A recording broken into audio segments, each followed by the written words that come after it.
the rest of the list. It says love is not envious or boastful or arrogant or rude. God's not rude. Think about that for a second. Is God interrupt you when you're talking? You pray to him, he's not going to interrupt you. He's going to sit there and listen. He says, when you're done, I'd like to say a few things. But we don't let him. But he's not boastful. If anybody in this world, if anybody in creation has the right to have an inflated ego, it's God. Because he is better than everybody else. He is bigger than everybody else. But we look at the life of Jesus Christ. God humbled himself as a man. And he was born in a manger. He didn't take his godliness to be grasped. He said, that's good. But we look at the life of Jesus, who was God made man on this earth. And he wasn't boastful. He wasn't prideful. He wasn't arrogant. He was a humble, suffering servant. That's the God we follow. That's the God we know. Verse 7 says, love bears all things, believes all things, hopes all things, and endures all things. Steadfast, steady, always there. He believes that you can be the best that you can be.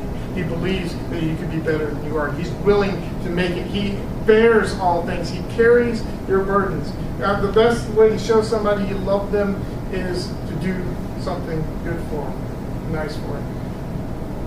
When guys, fellas, when we get married, hopefully this happens, you want to show your wives you love them. This came from another preacher, but you want to show your wives you love them. Wash the dishes. You want to show your parents you love them. Do laundry. Do something like that. You want to show me you love me. Buy me a Pepsi. I'm okay with that. Candles close to Pepsi here. It believes all things, it endures all things, it bears all things. You want to really show somebody that you love them? It's a point where you go and you help them, you enter into their lives and you help them carry their responsibilities. You help them with the problem that they're struggling with. You give them a hand up. You help, not just say, okay, you're standing on your feet, move on.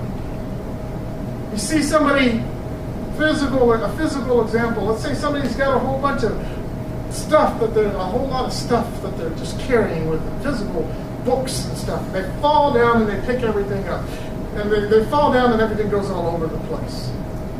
You can show them you love them, yes, by helping them pick everything up and then sending them on their way. But it says it bears all things. The whole concept is not only do you pick the stuff up, but you help them carry it to where they're going. That's what love is. You help them. You go the extra step. You go the next mile. That's what God is. He goes that extra mile in your life. He says you don't have to carry all your junk with you. You don't have to deal with all the crap by yourself.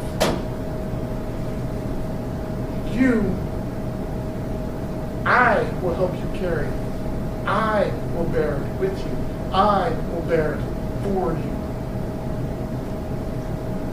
All you gotta do is let go.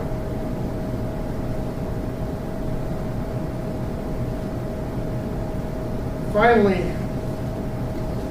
verse 8 says that love never fails. You know what the word never means in Greek? Never. You know how long never is? A long time. That means it doesn't happen. It doesn't happen. It never fails. What does it mean? That, it gets A's in all its classes? Love always gets A's. No, it's something that's always going to be there. God is always going to be there. There was never a time that God was not. There's never a time that God will not be. that means God will always be there for you for everything that you need to do.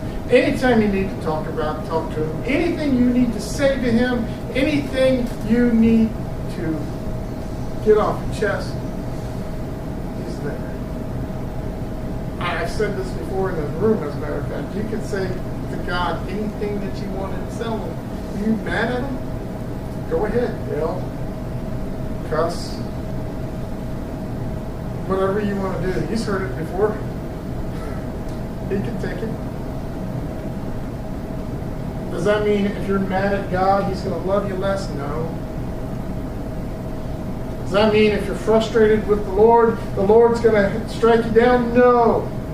Because if we look at it, he said he's a kind God. He's a patient God. He bears things. He's not irritable or resentful. Oh my gosh, I didn't even think about that. God not being irritable.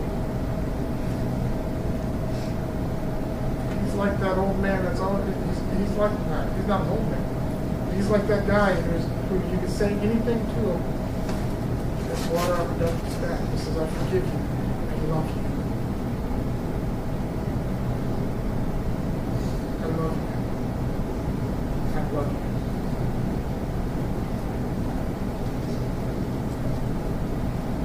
So God is love.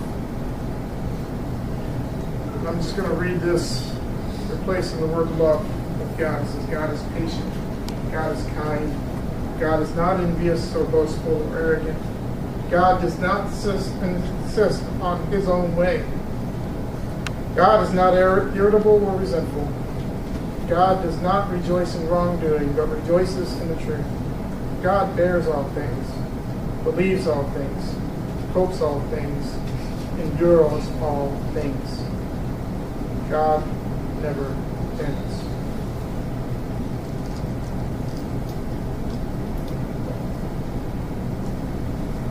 And I'll end with 13, just as it says. And now faith, hope, and love abide. And the greatest of these